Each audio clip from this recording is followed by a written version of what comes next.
देखो, electric field due to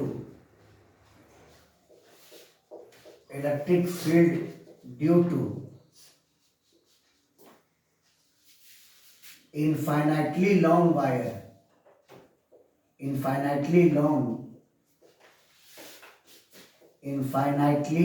long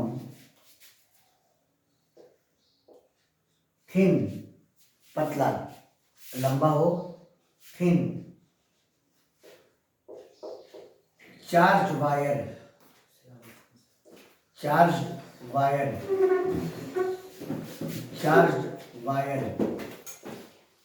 using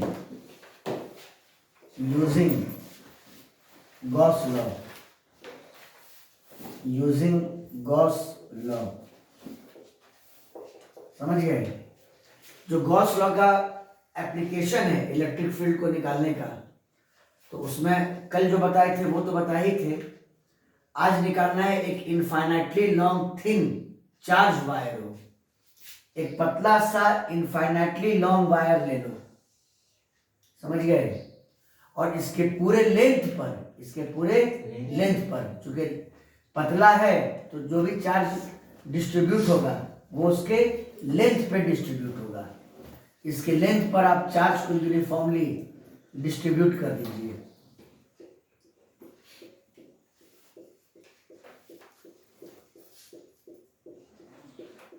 और ये इनफाइनाइटली लॉन्ग है, समझ गए?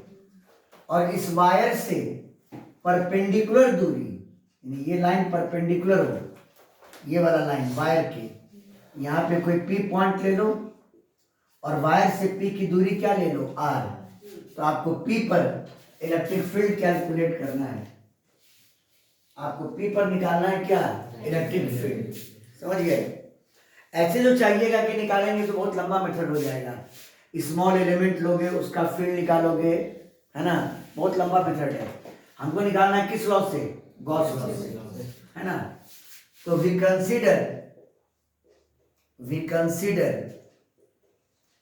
consider an infinitely long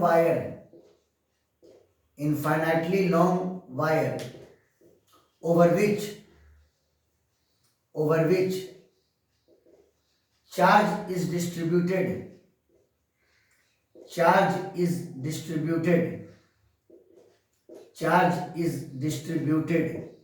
uniformly.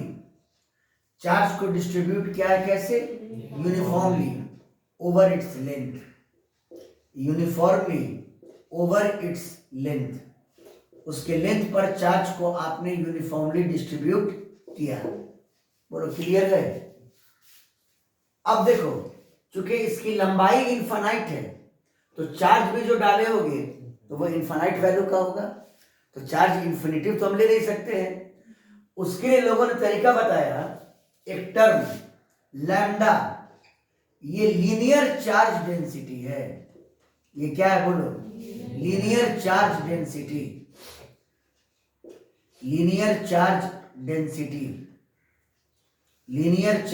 Density. अब ये सब टर्म आएगा, मतलब चार्ज पर यूनिट लेंथ, क्या, चार्ज पर यूनिट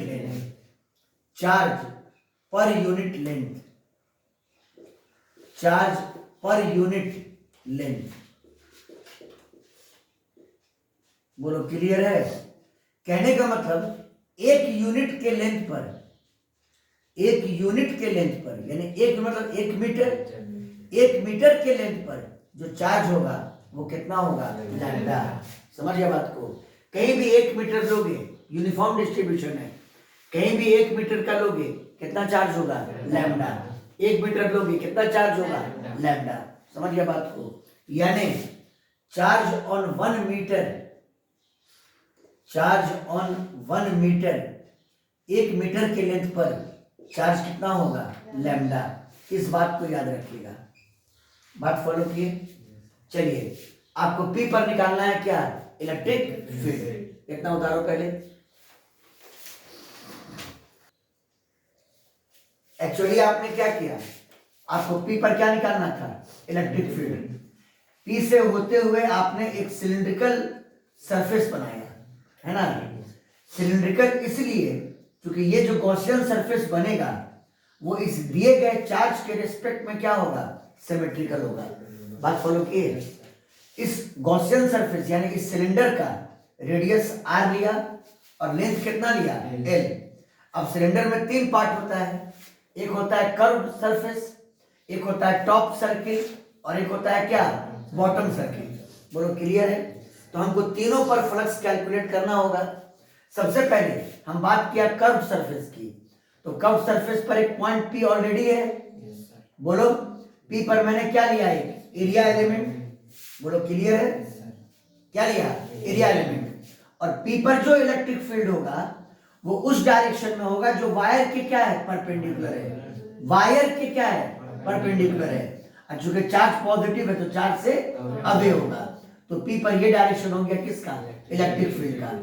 अब हम कहें कि कर्व सरफेस पर इलेक्ट्रिक फ्लक्स की वैल्यू कितनी होगी, तो E dot D A vector area element पर होता और उसको इंटीग्रेट कर दिए पूरे कर्व सरफेस के लिए, तो पूरे कर्व सरफेस पर आ जाएगा। दोनों के बीच का एंगल 0 डिग्री है, तो E D A cos 0 degree. E का मैग्नीट्यूड कर्व सरफेस के हर पॉइंट पर कांस्टेंट होगा, तो E को क्या किया, बाहर, और डी ए को इंटीग्रेट किया तो A आया। A मतलब एरिया ऑफ कर्व सरफेस, और कर्व सरफेस का एरिया कितना होता है, 2 पाई RL। 2 पाई RL यानी कर्व सरफेस पर फ्लक्स की वैल्यू आ गई E इंटू 2 पाई RL। अब गए टॉप सर्किल पर, कहां गए, टॉप सर्किल पर।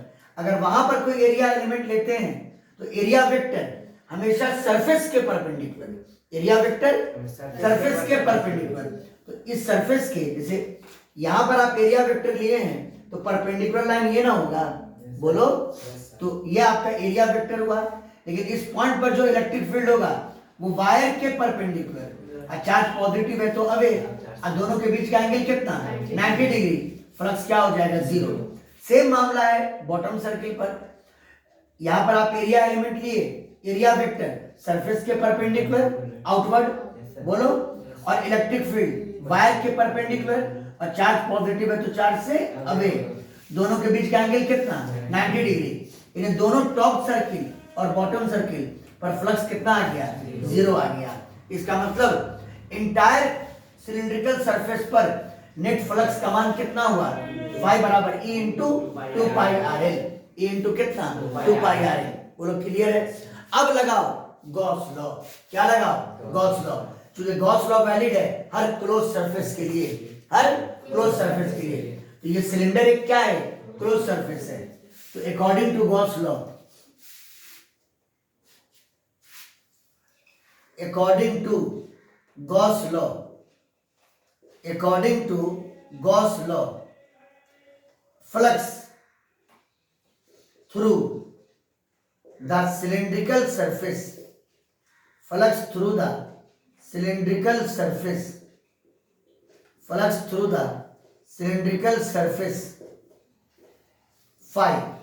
बोलिए क्या होता था, Q इंटरनल सरफेस के अंदर का चार्ज अब बटा कितना, एप्सिलॉन नॉट, है ना। उन्होंने ऑलरेडी कह दिया था कि इस सिलिंड्रिकल सरफेस पर जो नेट फ्लक्स होगा वो बराबर होगा अंदर का चार्ज अब बटा कितना, एप्सिलॉन नॉट। अब सवाल ये होता है कि सिलेंडर के अंदर कितना चार्ज है। देखो सिलेंडर के अंदर ये तो बाहर हो गया चार्ज, ये भी क्या हो गया, बाहर। यानी चार्ज सिर्फ यहां से लेके यहां तक है, यानी कितनी लंबाई तक है, L लंबाई तक है। कितनी लंबाई तक, L लंबाई तक। तो अब ये कैलकुलेट कर लो कि L लेंथ में कितना चार्ज है, L लेंथ में कितना चार्ज है।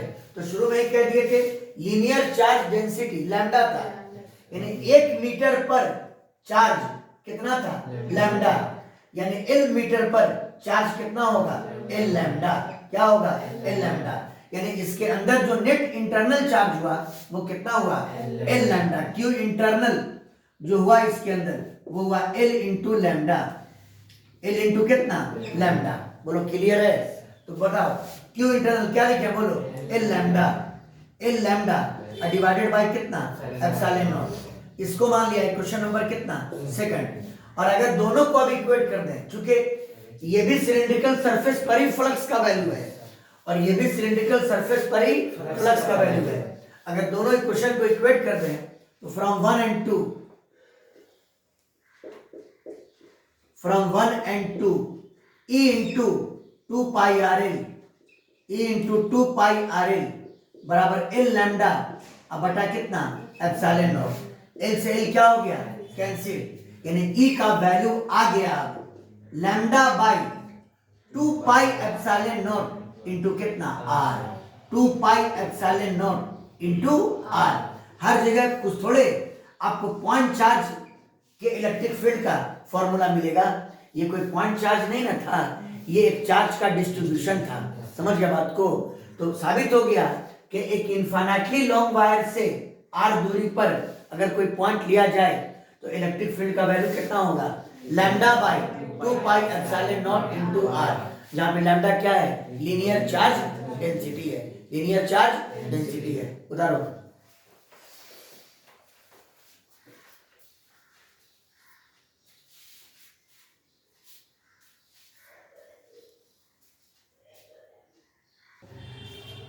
टॉपिक ये था कि एक इनफाइनाइटली लॉन्ग वायर दिया हुआ था, इस पे चार्ज को आपने यूनिफॉर्मली डिस्ट्रीब्यूट किया लेंथ के ऊपर, लेंथ में आपने चार्ज को यूनिफॉर्मली डिस्ट्रीब्यूट किया, ठीक है। Linear charge density, linear charge density, linear charge density कितना के बराबर लैम्डा है, यानी 1 मीटर पर चार्ज लैम्डा है। और वायर से परपेंडिकुलर दूरी r पर आप एक पॉइंट लिए P और आपको P पर क्या निकालना था इलेक्ट्रिक फील्ड। मैंने कहा कि P पर जो इलेक्ट्रिक फील्ड होगा वो वायर के परपेंडिकुलर डायरेक्शन में होगा, वायर के हाँ इस लाइन के लॉन्ग होगा। तो टेल यहां पर रखा, चार्ज कैसा है पॉजिटिव, तो इसी लाइन के लॉन्ग चार्ज से अवे होगा, ये इलेक्ट्रिक फील्ड का वैल्यू होगा। बोलो क्लियर है। अगर इस पे नेगेटिव चार्ज होता तो P पर इलेक्ट्रिक फील्ड इस डायरेक्शन में होता है। बोलो क्लियर है। और E का मैग्नीट्यूड आया lambda by 2 pi epsilon not into कितना R। ये रिजल्ट याद रखिएगा, बात फॉलो किए। E बराबर lambda by 2 pi epsilon not into R। अच्छा लैम्डा जो कि लीनियर चार्ज डेंसिटी है, लीनियर चार्ज डेंसिटी मतलब 1 मीटर पर कितना चार्ज है, यानी total charge by total length, ये ना मतलब हुआ total charge by total length, total charge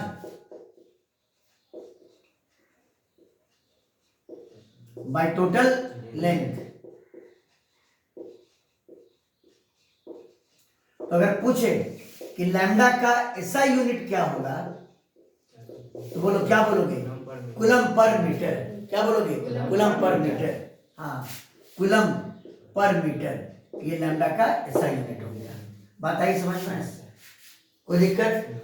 अगर मान लो यही इनफिनिटली लॉन्ग वायर होता तो चार्ज नेगेटिव होता, चार्ज क्या होता नेगेटिव, और यहाँ पे P पॉइंट लेते, वायर से P की दूरी क्या होती R, आपको P पर क्या निकालना होता है इलेक्ट्रिक फील्ड। डायरेक्शन तो मतलब कि उसी लाइन के लॉन्ग होगा जो वायर के क्या है परपेंडिकुलर। बोलो क्लियर है। तो टेल को P पर रखा और फील्ड की दिशा चार्ज की तरफ होता, चार्ज की तरफ होता। और E का जो मैग्नीट्यूड होता, तो सुनो इस बार जो लीनियर चार्ज डेंसिटी होता, लीनियर चार्ज डेंसिटी वो तो माइनस लैम्डा होता, लेकिन जब आप मैग्नीट्यूड लिख रहे होंगे तो माइनस लैम्डा मत लिखना, डायरेक्शन तो आपने बता ही दिया ना। अरे बोलिए आप क्या लिखोगे लैम्डा, क्या लिखोगे लैम्डा, यानी इसका मोड, इसका क्या मोड लैम्डा, क्योंकि मैग्नीट्यूड निकाल रहे हैं आप, ये इलेक्ट्रिक फील्ड का क्या है मैग्नीट्यूड है, lambda divided by 2 pi epsilon not into कितना R। बोलो क्लियर है, बोलो क्लियर है। एग्जाम में कई बार क्वेश्चन पूछा है, दो इनफिनिटली लॉन्ग वायर है ना, इस पे चार्ज डेंसिटी प्लस लैम्डा, इस पे चार्ज डेंसिटी माइनस लैम्डा। अब कहा जाएगा कि इसके बिल्कुल मिडिल पॉइंट पर यानी P बिंदु पर बताइए नेट इलेक्ट्रिक फील्ड क्या होगा। लोग समझ लेगा 0, नहीं। देखो ये दूरी अगर मान लो कि R के बराबर है तो यहां से दूरी R/2 होगी, और यहां से दूरी क्या होगी r/2। इसका फील्ड निकालोगे वायर के परपेंडिकुलर, पॉजिटिव चार्ज चार्ज से अवे। अरे बोलो बाबू, इसका फील्ड P पर निकालोगे वायर के परपेंडिकुलर चार्ज की तरफ, तो इधर ही ना होगा। इन्हें दोनों फील्ड क्या है सेम डायरेक्शन में। और जब दो वेक्टर सेम डायरेक्शन में हो क्या भी रिजल्टेंट जीरो हो सकता है? दोनों के मैग्नीट्यूड को ऐड करना होता है, दोनों के मैग्नीट्यूड को। हाँ, लेकिन लोग जीरो कैसे ले आता है ना कि जब इसका फील्ड लिखता है तो माइनस लैम्डा लिख देता है, जो कि गलत है। अरे बोलिए ना, आपको लिखना क्या है लैम्डा। क्या लिखना है लैम्डा। दो वेक्टर जिसका डायरेक्शन सेम हो उसका रिजल्टेंट तो कभी जीरो आ ही नहीं सकता है। समझ गए बात को? क्योंकि आपको दोनों के मैग्नीट्यूड को ऐड करना है, आपको दोनों के मैग्नीट्यूड ऐड करना है। बोलिए समझ में आया कि नहीं आया? कोई दिक्कत? उतार लो।